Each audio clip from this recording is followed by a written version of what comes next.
अस्सलाम वालेकुम प्यारे दोस्तों, मैं हूं अब्बास हुसैन और आप देख रहे हैं मेरा यूट्यूब चैनल कोरिया पाक इन्फो।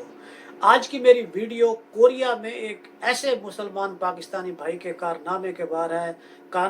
के बारे में है कि जिसने ये काम सर अंजाम देकर पूरी दुनिया में हमारे मुल्क पाकिस्तान का नाम रोशन किया है। मैं ये बात शुरू करने से पहले थोड़ा सा आपको इसका मकसद और जो इसकी इम्पोर्टेंस होती है उसके बारे में बताना चाहता हूँ कि दुनिया में एक बहुत बड़ा इदारा है जिसे कहते हैं GFP।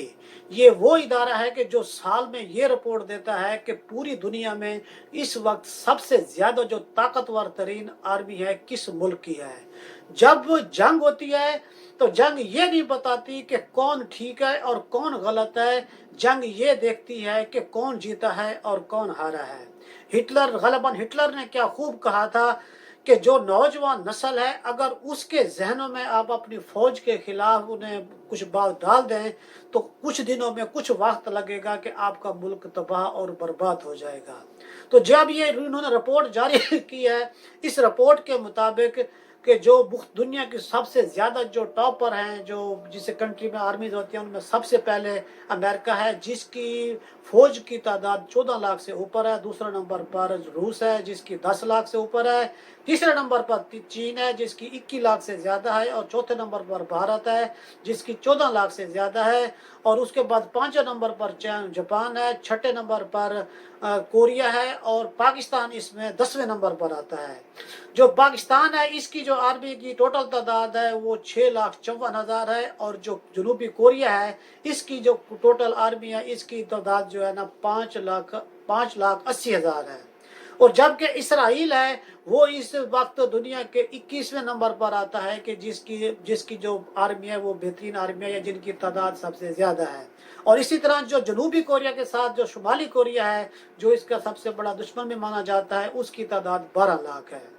तो बात करने का मकसद ये है कि इतनी बड़ी आर्मी होने के बावजूद आप अंदाजा कर लेंगे पाकिस्तान की 22 करोड़ आबादी और फौज की तादाद 5,54,000 और कोरिया की 5 करोड़ आबादी और 5,80,000 इसकी फौजियों की तादाद है। ये बात यहाँ गौर तलब है कि कितने ये लोग अपने आप को एक्टिव रखते हैं कि इनके मुल्क के साथ कभी भी कुछ हो सकता है। अपने आप को और अपनी कौम को और अपने नौजवानों को किस तरह ये तैयार करके रखते हैं।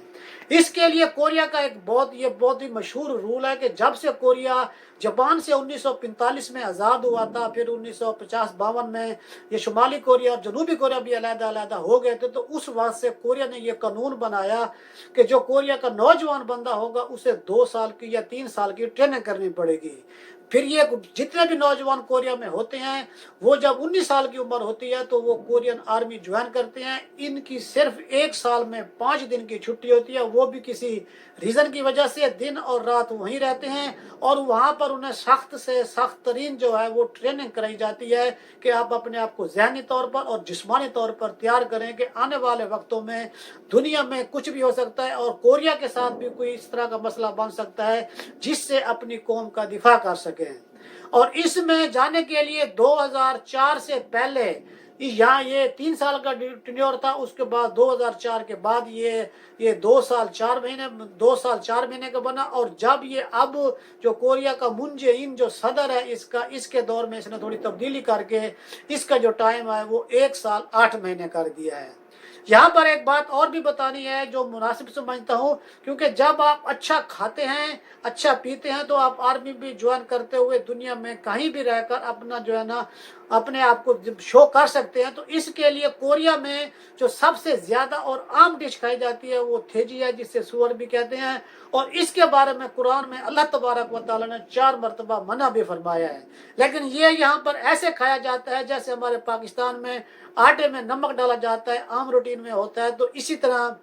ये भी यहाँ पर आम रूटीन में खाया जाता है। तो जो लोग आर्मी ज्वाइन करते हैं, जो आर्मी में जब ये जाते हैं वहां पर, तो वहाँ आर्मी के अपने अपने कवानीन होते हैं और बहुत सख्त होते हैं। तो इसलिए वहां पर भी जो खाने के लिए इंसान को मिलता है वो हलाल और हराम का कोई उसमें तस्वुर नहीं पाया जाता। इस मर्तबा एक हमारे पाकिस्तानी भाई जिसका नाम मोहम्मद साकिब भाई है, इन्हें कोरिया में 16 साल हो गए हैं और खुद भी यहाँ ये कोरिया के नेशनल हैं और 2010 से HRD اور KBS میں یہ اپنا فرائض سر انجام دے رہے ہیں۔ اور KBS وہ ادارہ ہے جہاں پر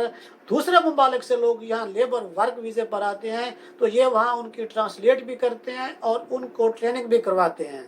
اور اس کے ساتھ ساتھ یہ بھائی جو کوریا کی مشہور اب جو پارٹی ہے جو منجو تانگ جسے کہتے ہیں، یہ اس کے ساتھ اٹیچ ہیں، اور یہ اس وقت کوریا کی نیشنل اسمبلی میں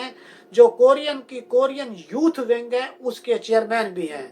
تو یہ گزشتہ 3 سال سے اس پروجیکٹ پر، اس کام پر لگے ہوئے تھے کہ جو لوگ کوریا میں آرمی ٹریننگ میں جاتے ہیں اور جو مسلمان ہوتے ہیں انہیں کھانے پینے کے لحاظ سے بہت مشکلات کا سامنا کرنا پڑتا ہے۔ اس نے یہ بل پیش کیا کہ یا تو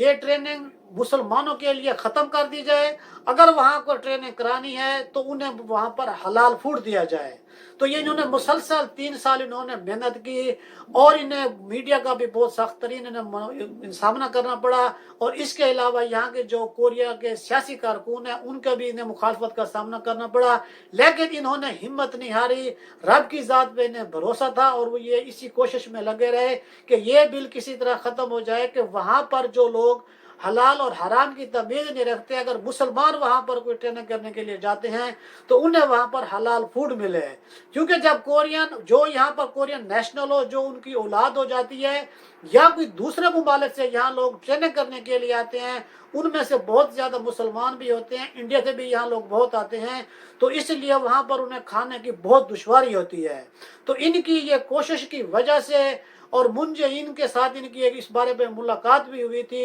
انہوں نے کافی کوشش کی، اور کوشش کے بعد یہ نتیجہ نکلا کہ یہ جو ان کا بل تھا یہ منظور کر لیا کہ آئندہ یعنی کہ 2000 یہ جو دوسرا مہینہ یعنی کہ فیبروری کے مہینے سے، فیبروری 2021 سے لے کر اور آنے قیامت تک کے لیے، جب تک کوریا کی یہ آرمی ہے، یہاں پر جو بھی مسلمان لوگ یہاں ٹریننگ کرنے کے لیے 2 سال کی جائیں گے، 1 سال 8 مہینے کی ٹریننگ کرنے کے لیے جائیں گے، تو انہیں وہاں پر جو فوڈ ملے گا وہ حلال فوڈ ملے گا۔ اور اس کے علاوہ جو وہاں پر ویجیٹیرین ہوں گے، جو سبزی کھانا چاہیں گے، انہیں وہ بھی ملے گا، اور جو مسلمان ہوں گے انہیں لازمی طور پر حلال فوڈ ملے گا۔ اگر دیکھنے سمجھنے کی بات ہے، دیکھنا انسان میں کوئی بھی کام ہو نا، وہ ایک سوچ کراتی ہے، اور یہ سوچ یہ ہوتی ہے کہ اسی کے بل بوتے کے اوپر دنیا کسی دوسرے ملک کو بھی فتح کر دیتی ہے۔ محمد ثاقب بھائی کے دل میں رب تبارک و تعالیٰ کی طرف سے یہ آیا، اور انہوں نے اس پر کوشش کی، اور یہ اسلام اور دین کی بہت بڑی فتح ہے، اور یہ اعزاز ہمارے ملک پاکستان کے لیے بہت بڑا اعزاز سے کم نہیں ہے۔ اسی طرح انشاءاللہ تعالیٰ ہمیں امید ہے کہ یہ بھائی یا کوئی اور ہمارے بھائی جس طرح کے جو کوریا میں ہیں، اگر ان سے جو اپنے بس میں ہو، اپنے ملک کی خاطر اور اپنے دین اسلام کی خاطر جو کوشش ہو سکتی ہے وہ انسان کو کرنی چاہیے۔ اور اب یہ جو کرنٹ صورتحال ہے، اس میں اپنے محمد ثاقب صاحب اب جو ہے نا، یہ جو سول کوریا کے کیپٹل ہے، وہاں کے جو میئر ہوتے ہیں، اس کے بھی الیکشن میں پارٹیسپیٹ کر رہے ہیں، اور انشاءاللہ امید ہے کہ انہیں جو یہ الیکشن انشاءاللہ لڑیں گے، اس میں امید ہے کہ یہ کامیاب بھی ہوں گے، اور اس سے بڑھ کر جو ان سے ہو سکا اپنے ملک پاکستان کے لیے اور اپنے مسلمان بھائیوں کے لیے انشاءاللہ تعالی یہ کوشش کرتے رہیں گے۔ میری دلی طور پر انہیں میں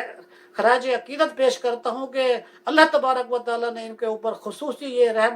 رحمت نازل فرمائی کہ ان کے دل میں یہ بات ڈالی، اور یہ کام ان کے ذریعے رب تعالیٰ نے کروایا، اور انشاءاللہ تعالیٰ امید ہے کہ آنے والے فیوچر میں اسی طرح کے یہ اور کام بھی کرتے رہیں گے، اور اپنے ملک پاکستان کا نام روشن کرتے رہیں گے۔ دعاؤں میں یاد رکھیے گا، ایک نئی ویڈیو کے ساتھ پھر ملاقات ہوگی۔ السلام علیکم۔